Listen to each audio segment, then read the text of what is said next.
নমস্কার বন্ধুরা, আমি সুস্মিতা। অল্প কিছু গল্পকথা চ্যানেলে তোমাদের সকলকে স্বাগত। আজ দুর্গা ঠাকুর এবং ছোট্ট মেয়ে রিয়ার একটি গল্প তোমাদেরকে শোনাবো। ছোট্ট মেয়ে রিয়ার বয়স তখন 8। সে প্রতি বছর দুর্গাপুজোর জন্য অধীর আগ্রহে অপেক্ষা করত। মায়ের কাছ থেকে সে দুর্গা মায়ের গল্প শুনেছে, কিভাবে দুর্গা মা মহিষাসুরকে বধ করেছিলেন, কিভাবে তিনি তার সন্তানদের নিয়ে পৃথিবীতে আসেন।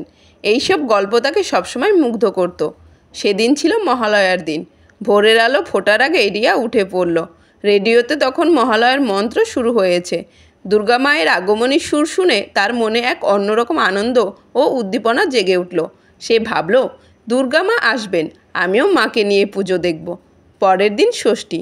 চারিদিকে উৎসবের আমেজ। নতুন পোশাকে রিয়া বন্ধুদের সাথে ঠাকুর দেখতে বের হলো।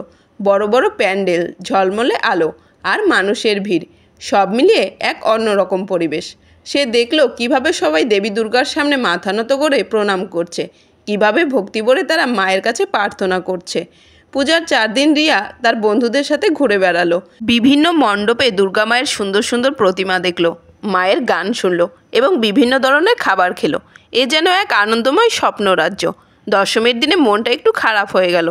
বিজয়া দশমী, দুর্গা মা এবার ফিরে যাবেন। রিয়ার মনে খুব কষ্ট হলো। সে মায়ের কাছে প্রার্থনা করলো যেন পরের বছর আবার দুর্গা মা তার সন্তানদের নিয়ে তার কাছে আসেন। সেও তাদের সাথে আবার পুজো দেখবে, মায়ের গান শুনবে। দুর্গাপুজো শুধু একটি উৎসব নয়, এটি বাঙালির এক প্রাণের উৎসব। এটি মিলন ও ভালোবাসার প্রতীক। প্রতিটি পরিবারের মনে এই আনন্দের রেশ রেখে যায়, যা পরবর্তী বছর পর্যন্ত টিকে থাকে। এই উৎসবের মাধ্যমে সকলে নিজেদের অশুভ শক্তিকে দূরে সরিয়ে শুভ ও মঙ্গলের পথে এগিয়ে যেতে চায়।